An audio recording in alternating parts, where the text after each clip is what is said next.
what's got your knickers in a twist?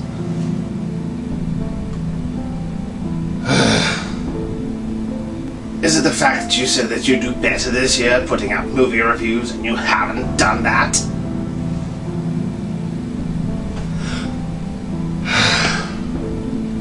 Okay, I don't speak caveman, so I'll try to guess. Is it the fact that the internet is full of trolls and angry idiots with only the occasional passerby who gives the occasional word of praise? Well, that's true, but that's not quite it. Oh, I know, it must have something to do with today's review, right? Woohoo! I'm a winner! What's my prize?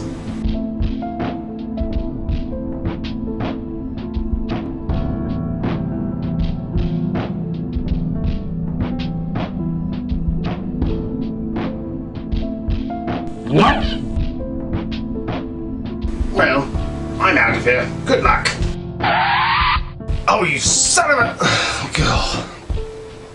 Well, at least I have Crazy right. I mean, this kind of movie is right up his alley. Where are you? Crazy?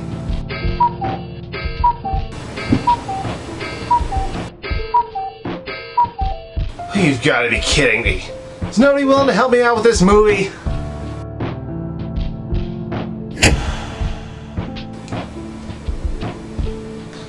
Wait a minute. Why are the lights off? I'll help you watch it.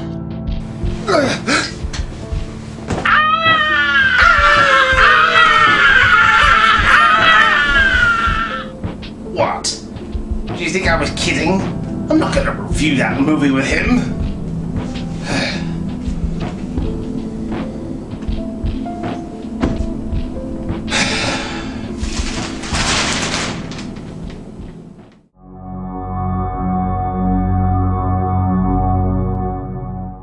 Okay, is this movie all that bad? I guess that depends on your age and mental state now, doesn't it? If you're a teenager or you have the mental capacity of a 2-year-old, then yes, you might enjoy this one. Bits of random wackiness tend to add to a movie, like some of my favorites, the Ernest series. Some might argue that these two are a bit too wacky, but I think there's enough serious moments and enough of a story to help you understand why Ernest does what he does. And at the end of the day, you're glad to see that Ernest accomplished his goal, and you can go on with your life. Fred, on the other hand, well, let me put it to you this way. Today was the worst Friday ever! Ow! Oh.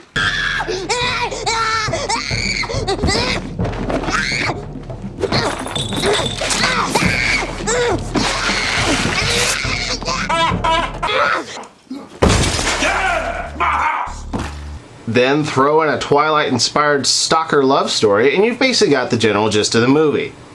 Oh, and also a little bit of John Cena!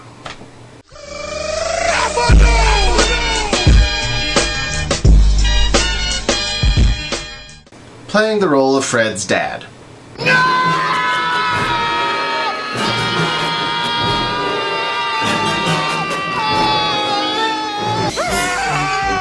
He's crowbarred in there in a somewhat funny manner, but those points are few and far between, and only add to Fred's delusion that Judy, a girl who looks like this,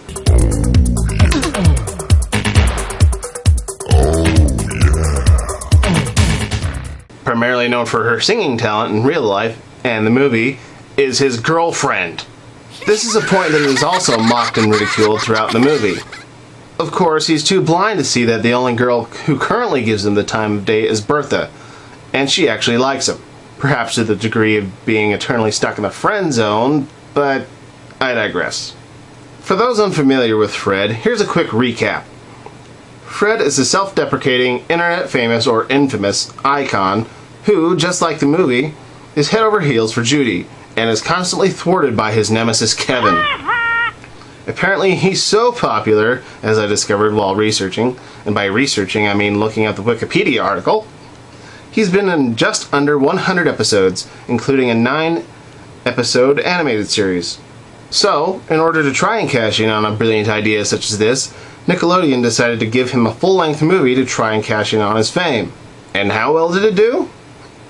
838,616 pounds gross, a 2.5 out of 10 on IMDb, and a whopping 0% on Rotten Tomatoes, along with some of the most scathing reviews I've read on a movie, including a comedy without laughs centered around the most excruciatingly annoying hero ever to grace the cinema screen. Even young fans of the online shorts will find the concept stretched perilously thin, and if your eardrums don't break, your spirit certainly will. And Fred is a withering, unerringly precise satirical pastiche of the Me First American Idol generation.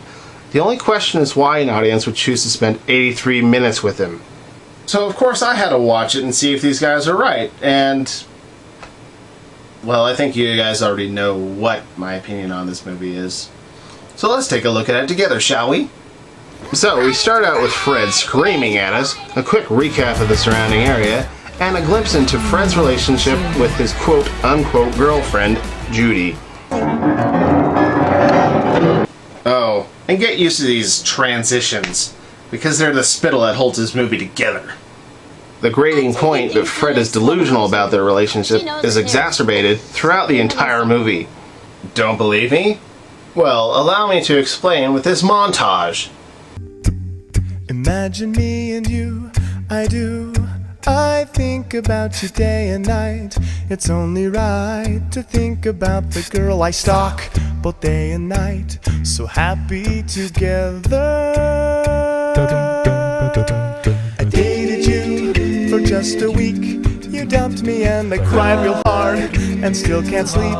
So now I'm going to force you to come back to me.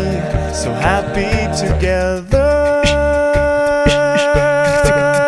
I can see me stalking nobody but you for all your life. When you're with me, baby, the skies will be blue for all my life. Then, to add to his misunderstanding, his father, John Cena, who only shows up in what are obvious daydreams, keeps encouraging him that he's on the right path by screaming and smashing a vase over his head, followed up by showing some concern. Fred keeps trying to get over to Judy's house, but when taking the direct route, is immediately stopped by Kevin, the Lord of the Cul-de-sac.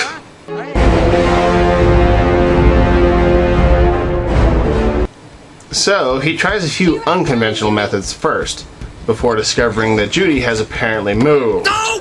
Now, since this is Fred we're dealing with, he can't take the logical route of, asking a friend or hitching a ride with his mom. Oh no! He's got to go on the most convoluted adventure in his life, on a bus to the pool, through a car wash, over the dam, through the woods, and back to the bus stop, and finally to Judy's house. Well, everything's gone mostly according to plan, right?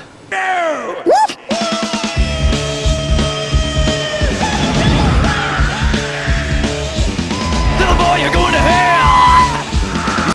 It turns out that Judy was having a party, which Fred wasn't invited to, which crushes his little psyche into pieces. So he vomits on Judy, runs out the door, and goes home with his head hung in shame, which does make you feel kind of bad for the kid, seeing that he finally reached his goal, only to have it swept out from under him in all but the blink of an eye. So obviously, the natural course of action would be to apologize to Judy, count his losses, and try to recover from there, right? Oh, he does not understand me! This is still Fred we're dealing with here, okay? So naturally, he must have his revenge by having his own party. And he must go through all the trouble of disinviting everyone to his party. Well, everyone except Bertha, because she too was not invited to Judy's party. They proceed to have the whole thing recorded, which he posts to YouTube, and he instantly gets famous from the whole thing, making everyone else completely jealous. And obviously, all this fame inspires Judy to come over, apologize to Fred for not inviting him to her party, and asks to come in to sing with him. The end. Oh, there you have it. That's Fred. And Oh my damn it, is it awful? I mean, it's nifty that a guy goes from a little YouTube show with nothing but a camcorder and a plethora of time to get a movie, as well as a Nickelodeon show, which is still, to my knowledge, airing. But if your mind isn't melted after seeing something like this, then it was probably melted to begin with.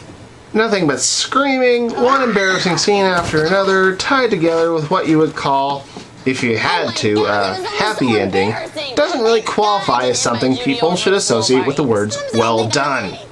It makes no sense. Trying to tie all the scenes together would only baffle anyone with half a brain cell, making it one of the most awful movies of all time. Fortunately, they wouldn't have had the poor judgment to make a second, let alone a third, right? Guys? Oh, come on! The review's over already, come on out! I shook your hand. A man.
Well, I'm glad I didn't have to sit through that tripe. Time to go surf the internet for some new movies to review.